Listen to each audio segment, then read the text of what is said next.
Complications of thyroid surgery. So whenever we talk about this condition of complications of thyroid surgery, definitely, as I have said, we need to be very focused to the point answers for an MBBS examination. So if you are given this as a short note, then how shall I write? And then we'll come to the detailed discussion about each and every condition as we go through. So let us start with complications of thyroid surgery. They are broadly divided as intraoperative complications. That means procedures or problems that happen during the operation. So that is called as intraoperative complication. Now, intraoperative complications are usually injury to vascular injury. Now, vascular injury can be again an injury of the arteries and the veins. Out of them, there are two important arteries: the superior thyroid artery, which, as you know, is ligated near the upper pole. So the superior thyroid artery is ligated near the gland at the upper pole, and you can have a bleeding from the superior thyroid artery. The inferior thyroid artery, remember, we ligate the capsular branches of the inferior thyroid artery. So the major part of the bleed can be from superior thyroid artery and then inferior. So this, remember, is the largest artery that supplies the thyroid. That's it. When you talk of veins, then the most common vein that bleeds is usually the middle thyroid vein. Now, the usual encounter that you get of the middle thyroid vein is near the, not the middle of the thyroid, it is near the lower pole of the thyroid as far as Sabiston. So it is this point that you get the vein, and for all practical purposes, the vein is ligated. Remember, for all practical purposes, the vein is ligated, as I have said, close to the gland. So the most common vein that is injured is the middle thyroid vein, which is ligated close to the gland. So this talks about the arteries and the veins. So we have talked about vascular injuries and then intraoperative complication. Now, rare encounters could be and other visceral injuries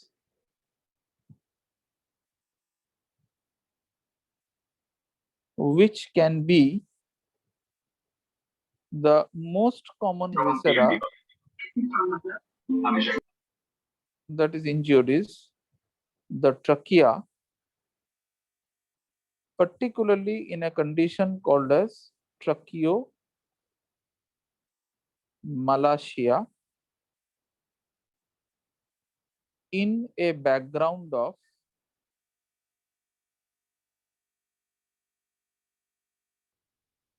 multinodular goiter. So the other visceral injuries that we have includes the most common organs injured includes the trachea, the pharynx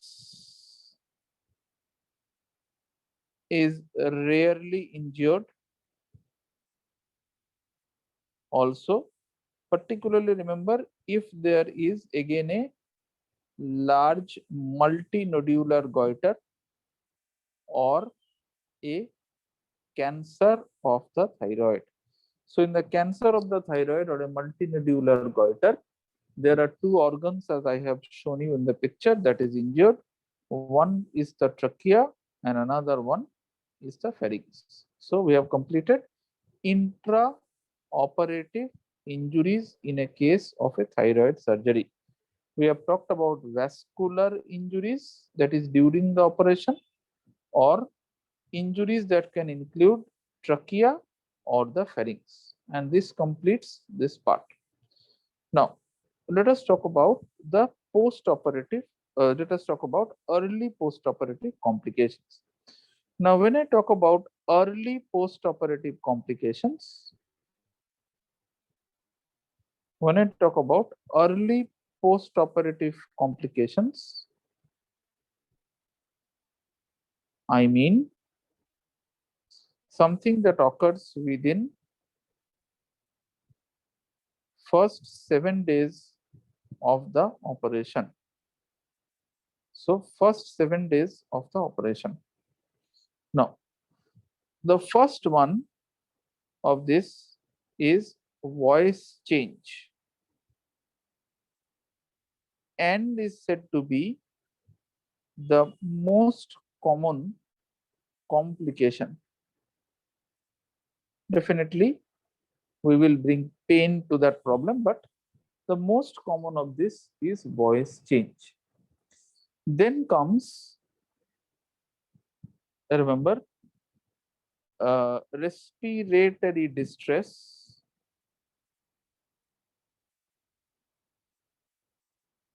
respiratory distress or difficulty in breathing, whose causes we will write now, explanation will follow.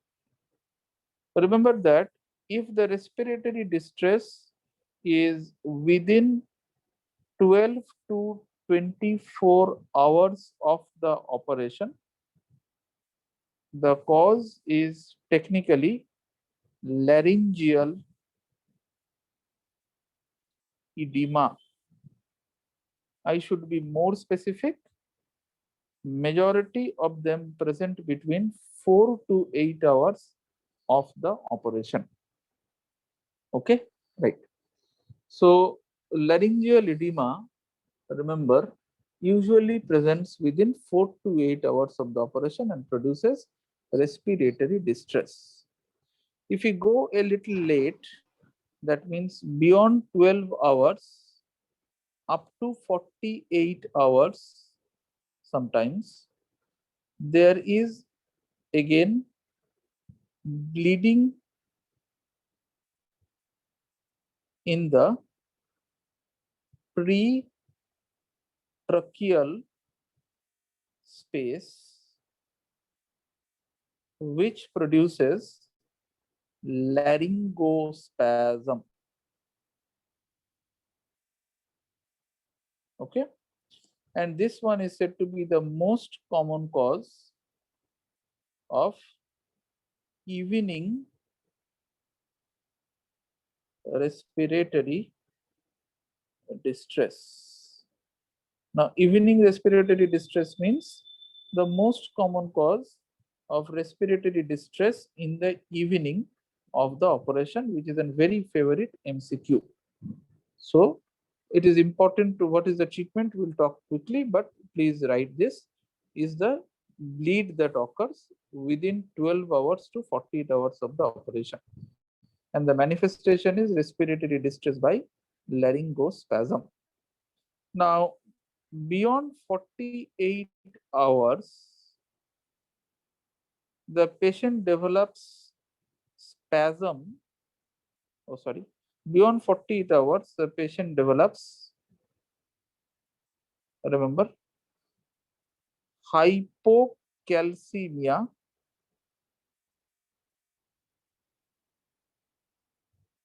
and hypocalcemia produces skeletal spasm and is responsible for development of stridor and respiratory distress. So after 48 hours, if there is a respiratory distress, you should think about not only respiratory difficulty, but also change in voice called as stridor, Stridor, stridor. Now, in this group, there is also the most dangerous one that must not be overlooked is bilateral recurrent laryngeal nerve injury. Now, bilateral recurrent laryngeal nerve injury is known to produce starting from 8 hours, sometimes even up to 7 days or late. So that means I have made a different column for this for one single reason, that recurrent laryngeal nerve problems can have a delayed manifestation also. So recurrent laryngeal nerve problems can be detected late also. It can start from 8 hours, but it can go on to continue up to 7 days, even beyond 7 days. So bilateral recurrent laryngeal nerve injury is one among the most dangerous ones which you overlook. So these are the common causes of respiratory distress. Now the next point is, now the voice change. So we'll talk about what are the reasons about a voice change later. The early complication then, beyond 48 hours, is hypocalcemia due So to, bilateral recurrent laryngeal nerve injury is a cause of respiratory distress. yes sir. Okay. Okay. As I've said, so we'll discuss them later after we have completed this part of the note. Beyond 48 hours, hypocalcemia occurs due to parathyroid injury. Okay, so this is usually beyond 48 hours that you get hypocalcemia, which is due to parathyroid injury. Okay, or hypoparathyroidism will be another cause. So if you want to write hypoparathyroidism, you can. Completes. So this is what we are writing is in the early post-operative period. So mind you, we are writing complication number 1 voice change, complication number 2 respiratory distress, complication number 3 beyond 48 hours is what you are required to remember. The last point thereafter now can be a surgical site infection, commonly called as wound infection,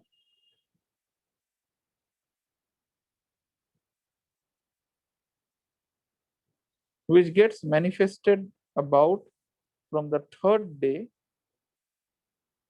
to the 7th day, but is uncommon.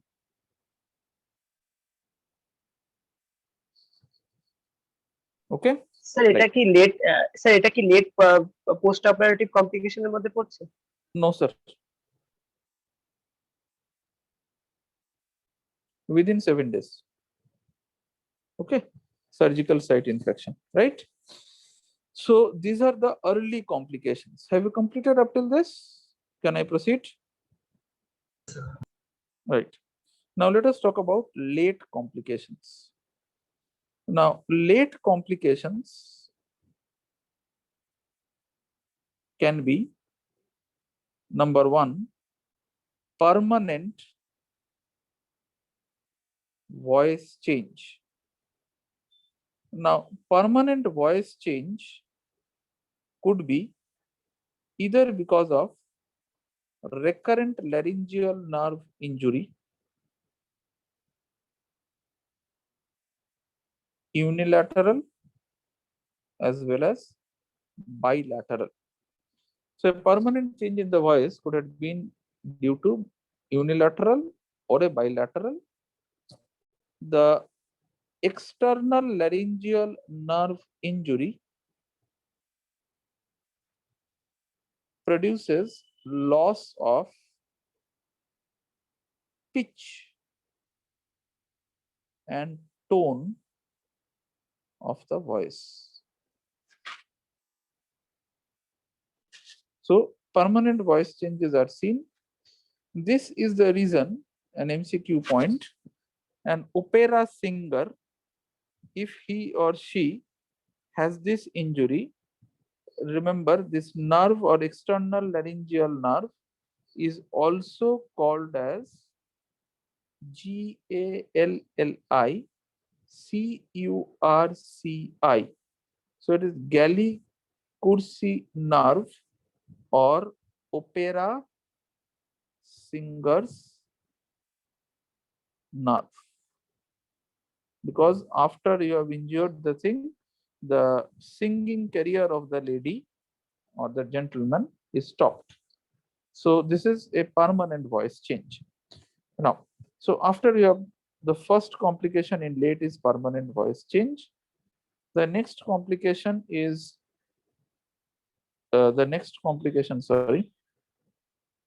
should be hypothyroidism in total and near total thyroidectomy. I will not go into what is a near total thyroidectomy today. The last of the two classes we explained in detail about what are these procedures. We will not talk about them. So hypothyroidism is seen after total thyroidectomy and hypothyroidism is seen after near total thyroidectomy. So if you have any questions about them, kindly ask me in the break. Now, hypoparathyroidism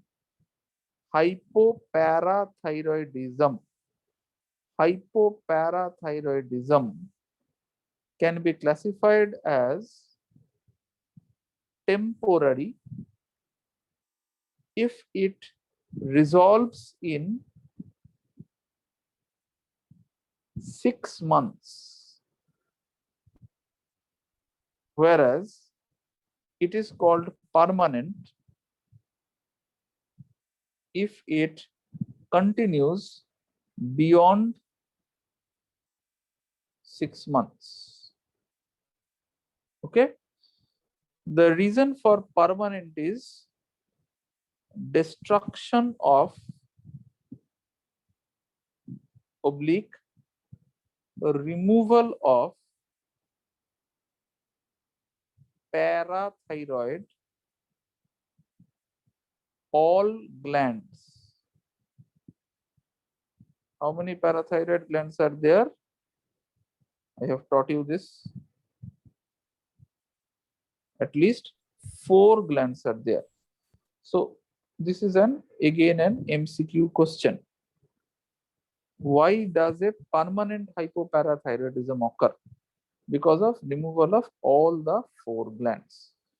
Temporary occurs because of a vascular cause in which, as I have said, the main artery that supplies the parathyroid is the inferior thyroid artery, and the inferior thyroid artery is responsible for giving the parathyroid the branch, and it then gives off small branches to the thyroid gland. So if you have wrongly ligated the inferior thyroid artery here, so this is wrong, whereas this is right.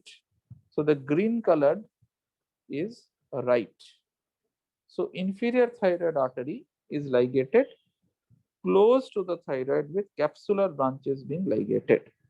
So please remember that hypoparathyroidism is usually permanent beyond 6 months, but again, so the boundaries are not that rigid because the etiologies can differ in both the cases, but this is what usually you should know for your exams.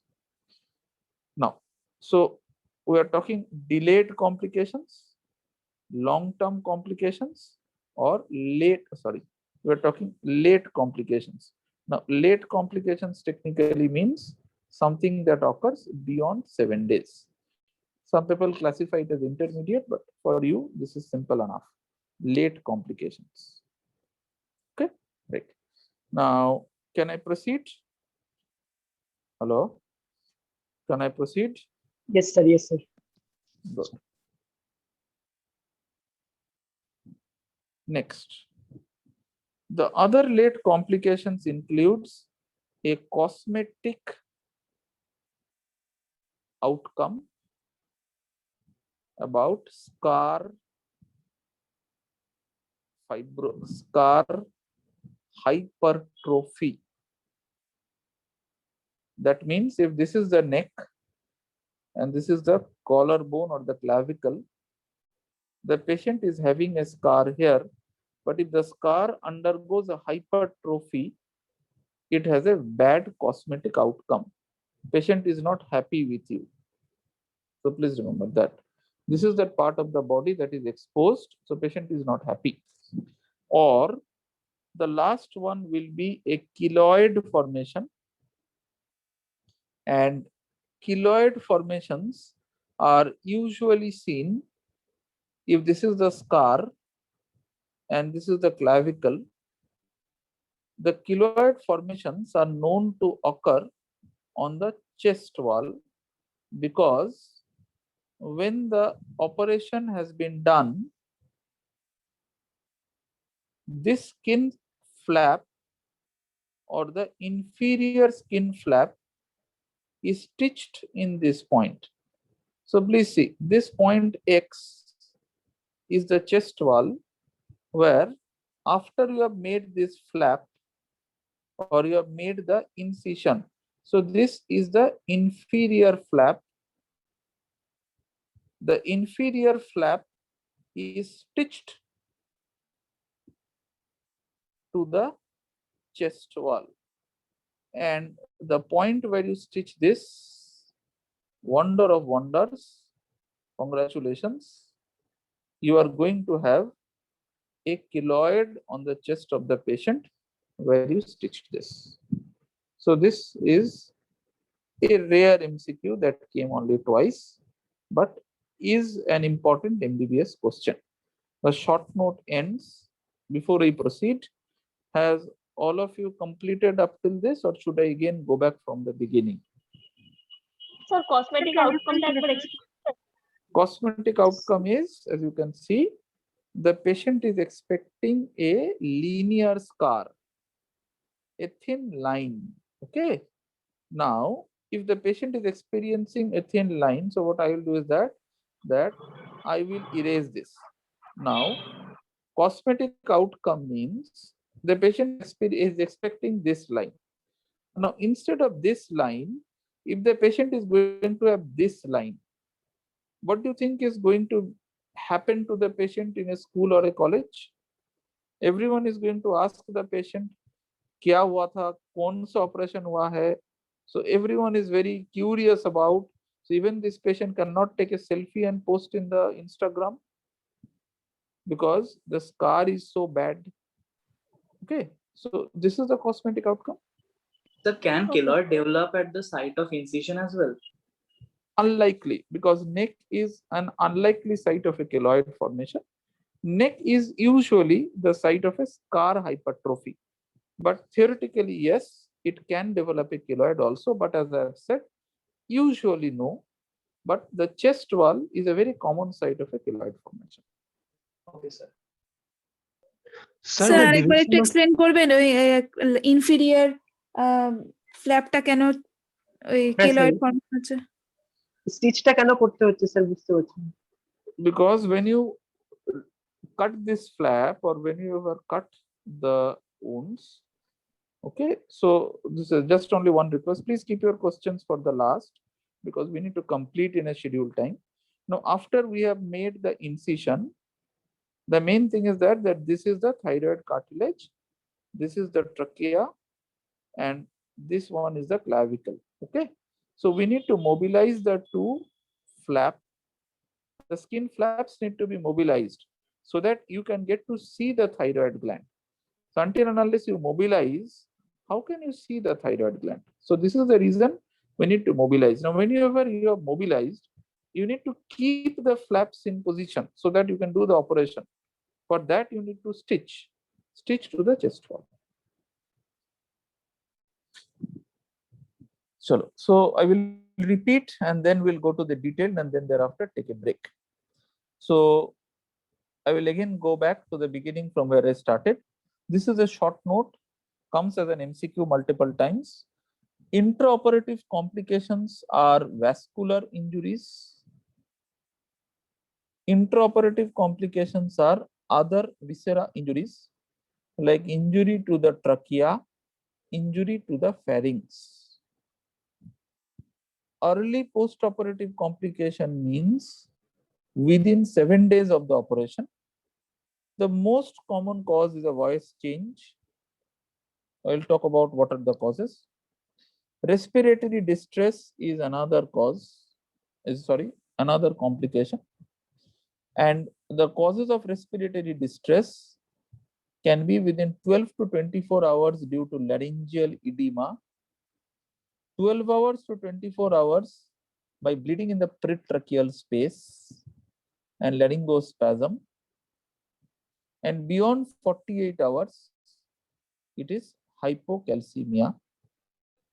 Recurrent laryngeal nerve injuries, bilateral, are the most dangerous cause of respiratory distress and can manifest from 8 hours to 7 days to even a late manifestation.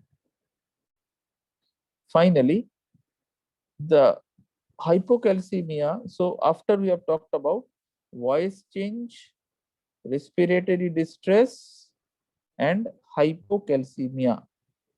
Hypocalcemia can occur beyond 48 hours. Okay, this is usually due to parathyroid injury or hypoparathyroidism. Next is surgical site infection or wound infection, which is an uncommon complication, not rare, uncommon. 3rd day to the 7th day.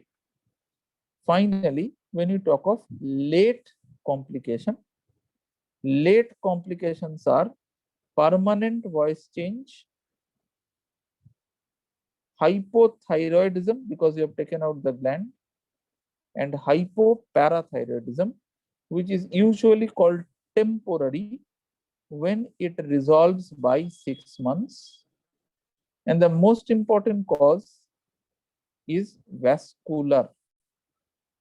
It is called permanent when it persists beyond 6 months and occurs because you have destroyed or removed the parathyroid. Okay, right. So have you completed writing up till this? Hello? Yes, sir. Right? Has everyone completed writing up till this? Yes, sir. Good, thank you. So this is the first part of the description. Now, on this complication aspects, a few MCQ points and a detailed explanation, but of a few points, particularly again for your MCQ examinations. Now, as I have said, let us talk about the respiratory distress.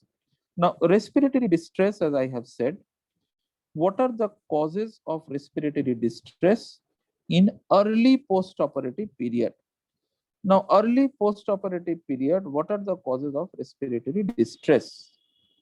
Remember that the causes of respiratory distress in early post-operative period would have been, number one, is within 12 to 24 hours of the operation.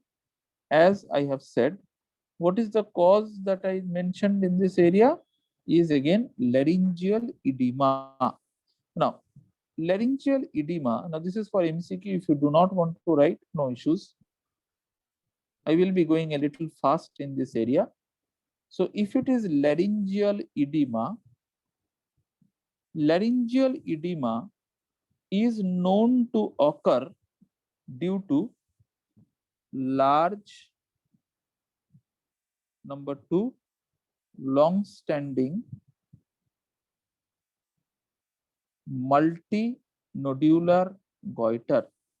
MNG is multinodular goiter, large, long-standing multinodular goiter. Associated tracheo and, no, sorry, I'm bad with spellings, forgive me. Associated tracheo malacia. That means that if this is the trachea, which is a cylinder, the trachea, remember, the tracheal cartilages get eroded and become into a soft cylinder like pipe. So this is erosion of the tracheal cartilage. Similarly, there is another thing called as laryngomalacia. Okay, so that means the laryngeal cartilages that are there, the laryngeal cartilages are eroded by the thyroid. So this change, if it is there, remember these patients are at a high risk of developing laryngeal edema. Please understand that. Prevention of this, again an MCQ, is done by intraoperatively, in these cases of large multinodular goiter, we use a special endotracheal tube called as a armored tube, ARMOURED.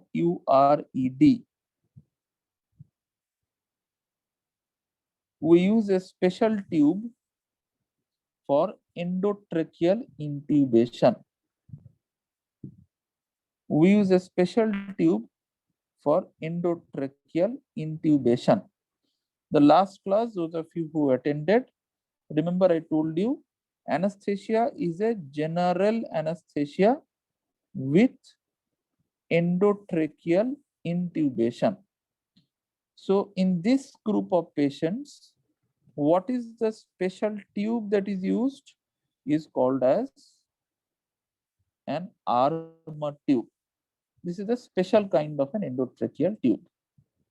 Comes as your anesthesia MCQ. Okay, point number one. And point number two, the patient is kept on a elective ventilation. That means after your operation is done, do not take the patient out from a ventilator for at least 48 hours. Why? So that the laryngeal edema can settle down.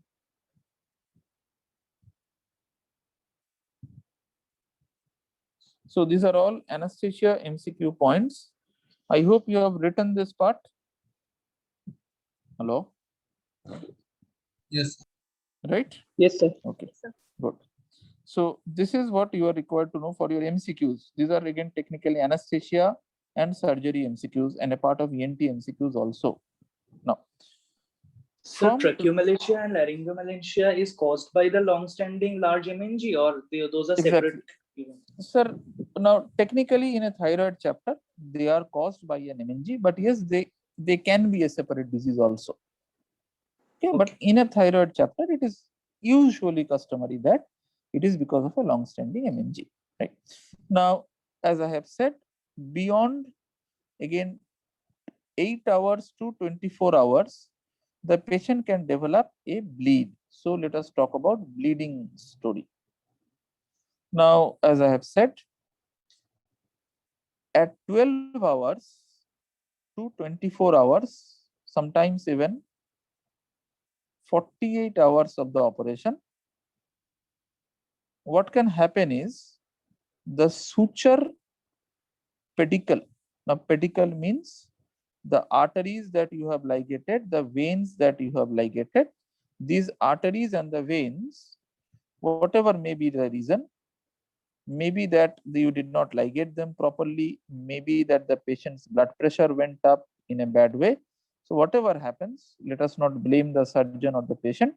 So what happens is this suture pedicle, whatever may be the suture pedicle, I am not interested, is that there is a type of bleed called as reactionary bleed. Okay, so reactionary bleeding means due to anything, either a loose knot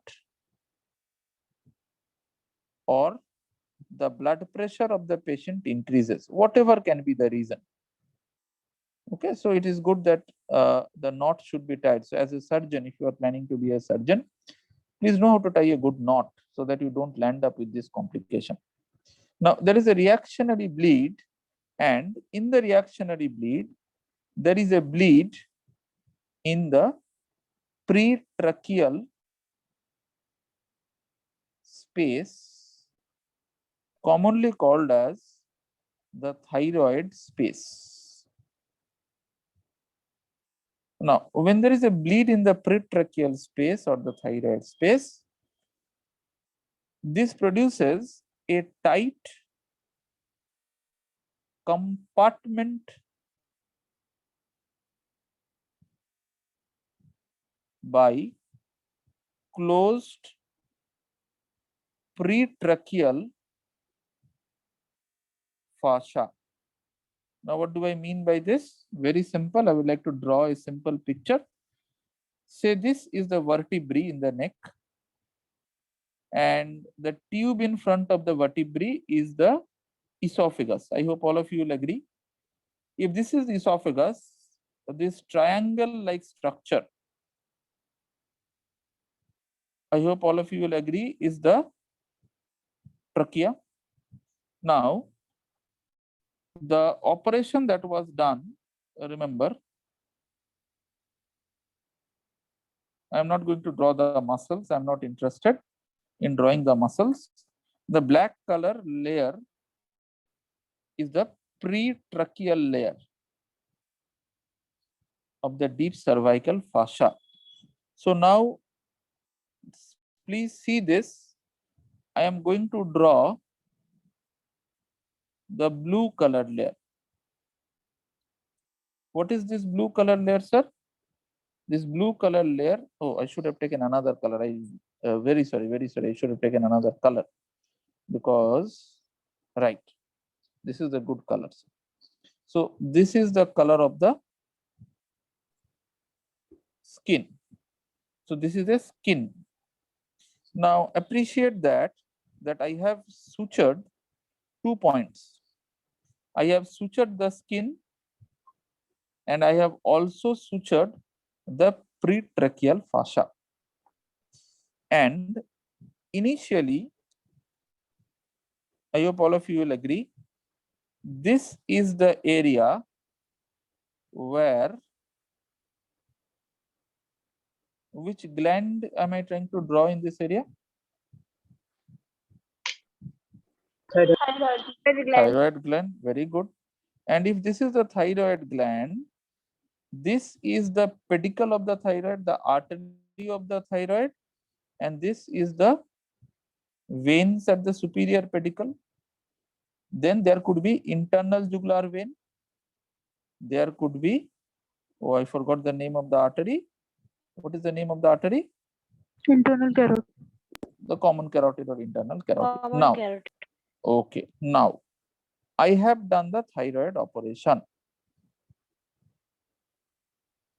thyroid is out. Now, as you can see in this picture, if these pedicles that you can see in your screens now, if these pedicles are bleeding, now understand what will be the problem if there is blood in this area. The blood is going to accumulate gradually into this space. What is this space? The pretracheal space. And this pretracheal space, the blood is gradually going to compress upon what tube? It is going to compress upon the trachea, and the patient is going to have a respiratory distress.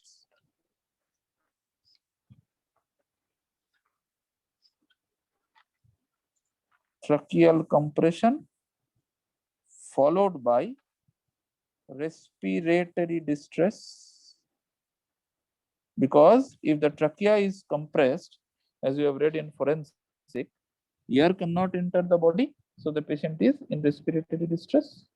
This is the first part of the story.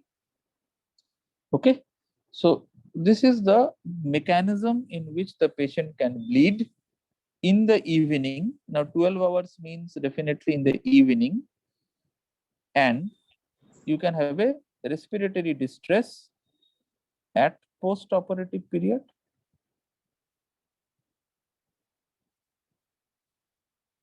This completes this part. Okay, now after you have done that, what is the treatment for this condition? Now the treatment for this condition is, this is a very important MCQ. What is the treatment for this condition?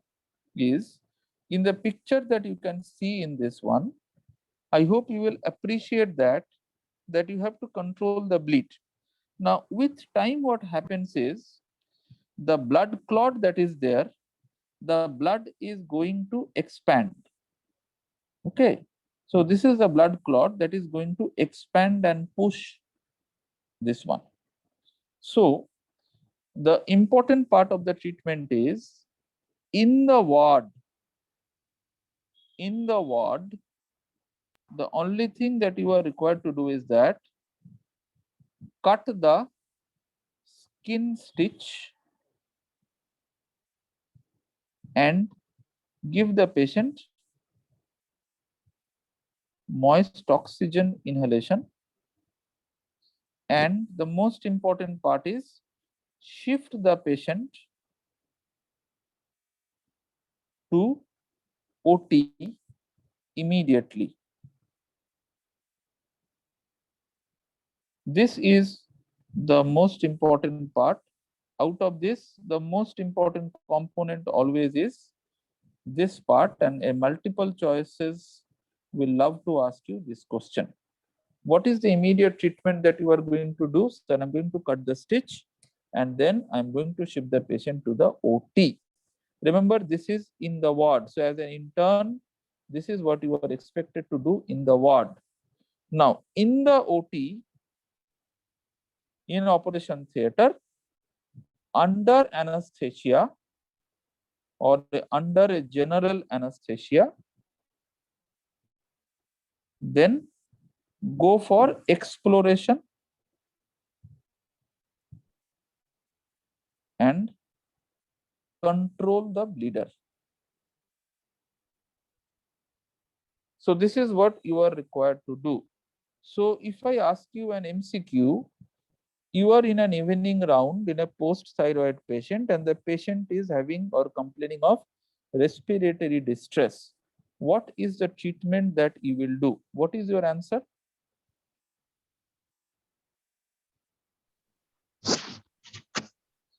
Removal of the stitch. Which Sir, stitch? cut skin stitch. Skin Bus, stitch. that's it. That's it. That's it. Okay. Now, in an Viva examination, how does this cutting the skin stitch help? Very simple. Sir, it allows the expansion of the hematoma. Now, when the hematoma expands, expands, the pressure on the trachea is partly relieved. And it just gives you time to take the patient to the operation theater. I hope I have made you understand up till this point. I know there will be questions. Please keep your questions ready. We'll take a break very quickly. So this is what is an important part of your description. So we have talked about this laryngospasms, and we have talked about this part. Now, bilateral recurrent laryngeal nerve injury. Now, bilateral recurrent laryngeal nerve injury, remember, is number one. Bilateral recurrent laryngeal nerve injury is prevented, and at the end of the class, for an extreme high level MCQ, I'm going to tell you some triangles.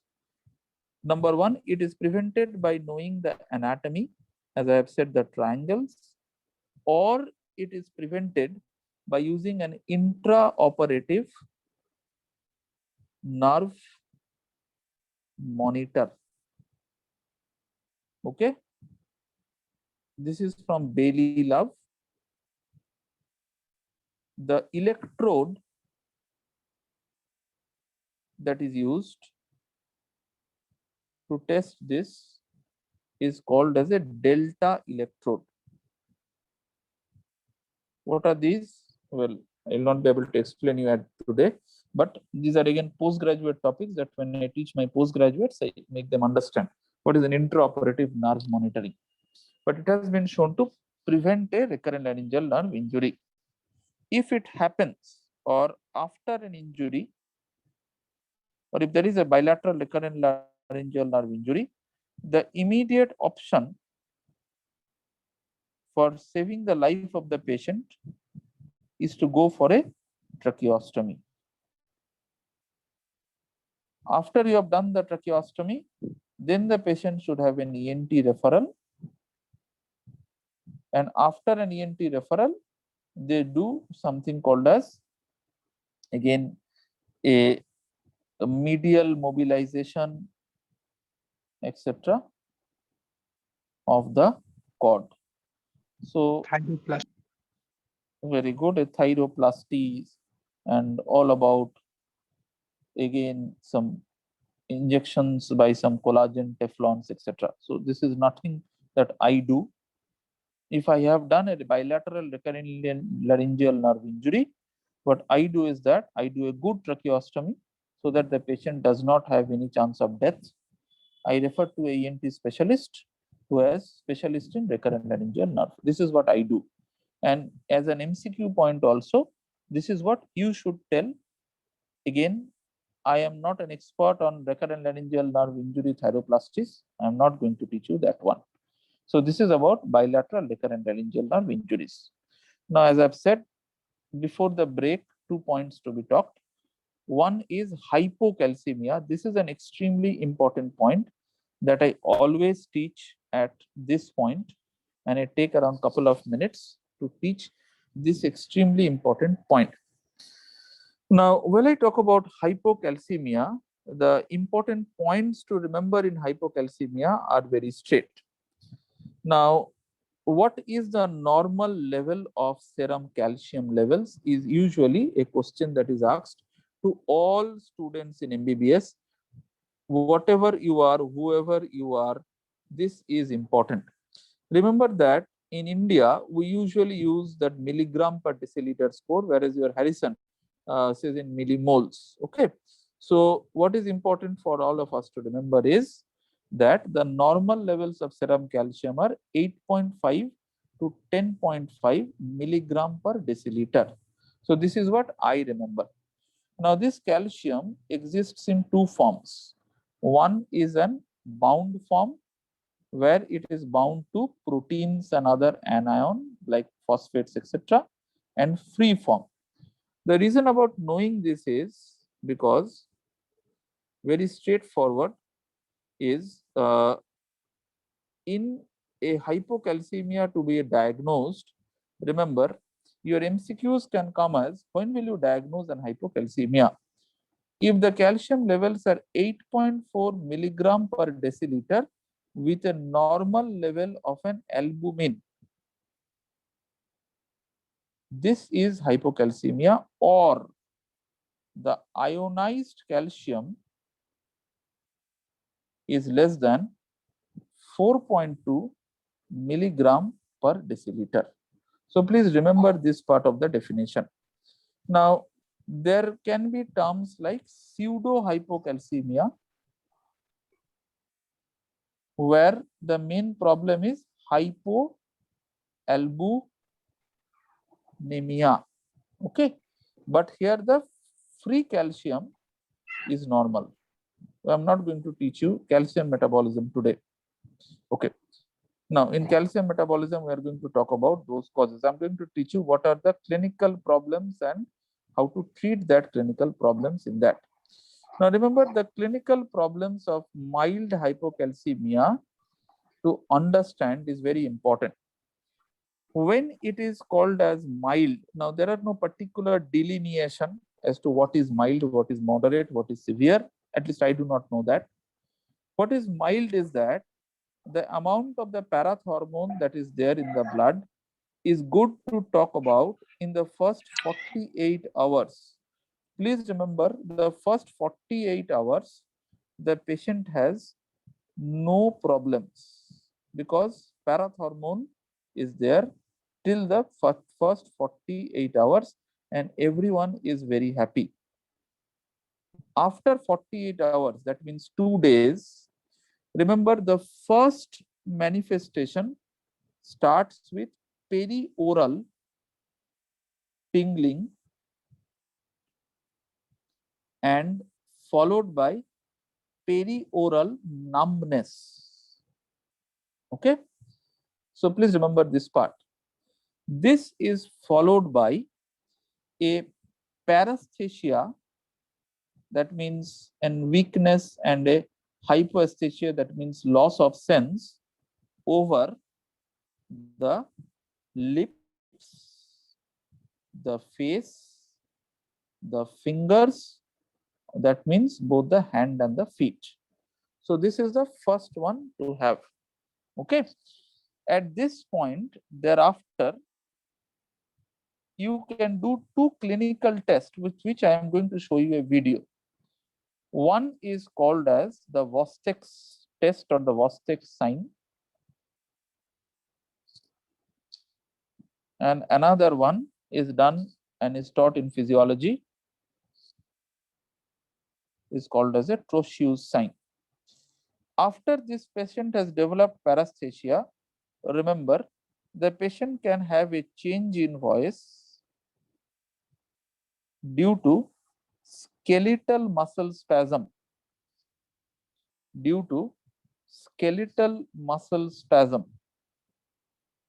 of the laryngeal muscles.